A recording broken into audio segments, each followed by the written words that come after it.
Man hasn't a clue what it means to be a rational being. The Stoics got their view from their understanding of the divine logos, reason, as the transcendent intelligence governing all things, the ultimate reason for being. Thus, the Stoic goal of right living was to be at one with divine intelligence, at one with the logos. This reason for being, logos, was why and how man was created a rational being, which obviously he is not now, but which he should strive to become. Marginalia, are we not here to love and serve the Father and the Spirit with the logos by being transformed into the logos? Is that not our reason for being? Back to the text. It goes without saying, none of the Greek philosophers were prepared to deal with Christian monotheism, the Trinity, Christ, or even the man Jesus. To think these truths can ever be premised on anyone's philosophical views is an error in itself. But unfortunately, this is what happened. Certain elements of philosophy became as sacrosanct as a dogma, even perpetuated as the right understanding of Christian truths. It was to defend a right understanding these philosophical elements were used to provide the rationale for the Orthodox Christian position. The problem is not philosophy, but Christianity's questionable adaptation of certain philosophical ideas and positions. When a theologian can find no philosophy to cover his tracks, he then proclaims it a divine mystery, a mystery of his own making, that is. The one great mystery of Christ is the eternal union of two totally disparate natures. God only knows how this works, or even what this union actually means as far as man's human nature is concerned. Yet, it is this eternal oneness of God and man in the Trinity that is the central mystery of Christianity, and the sole keystone of its faith. End note. Since the major concern of this book has been going over the earliest understanding of Christ, we have avoided getting into any of the later medieval scholastic debates and theologies of the Western Church.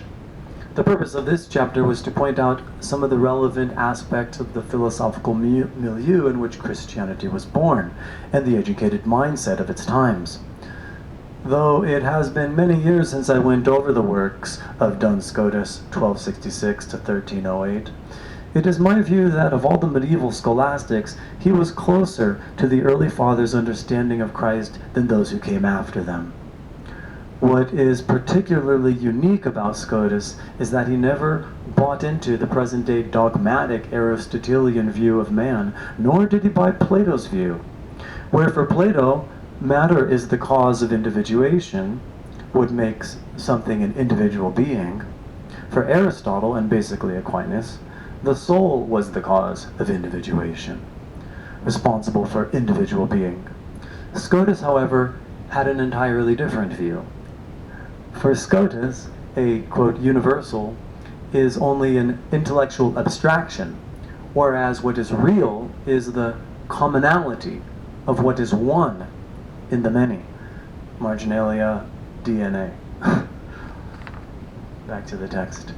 Thus, the real essence of man's common human nature has the potential to be or become many individual ones. The singular nature, he says, which is predicated of many, has to be some single essence which many can be. Otherwise, a singular nature over or apart from its many applications to different particulars would evaporate.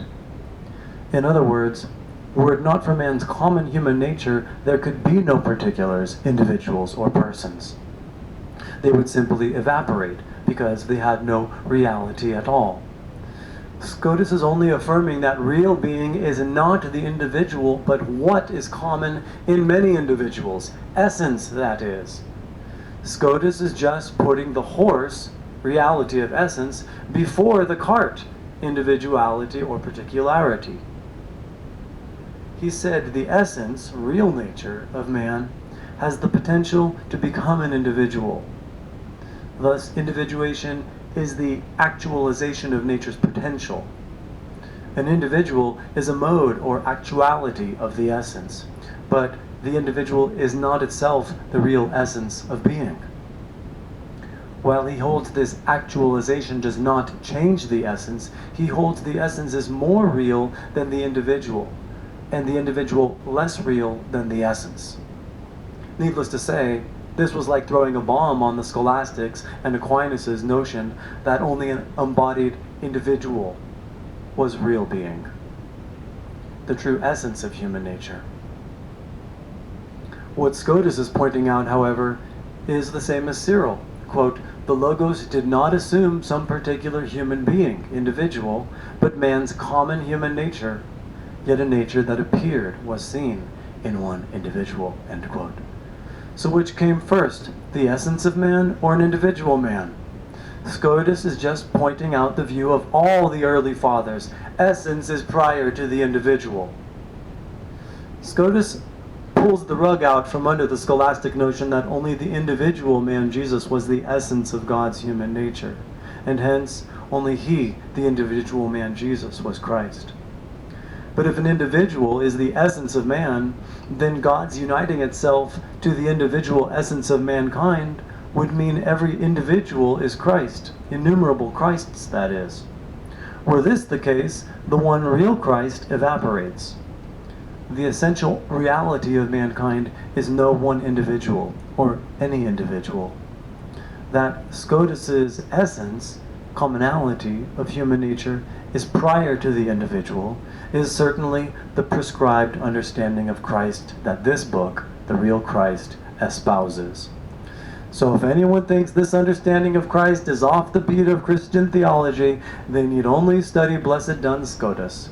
In my view, his understanding of Christ is the best representative of the early fathers' understanding of Christ, certainly better than the whole of scholasticism put together.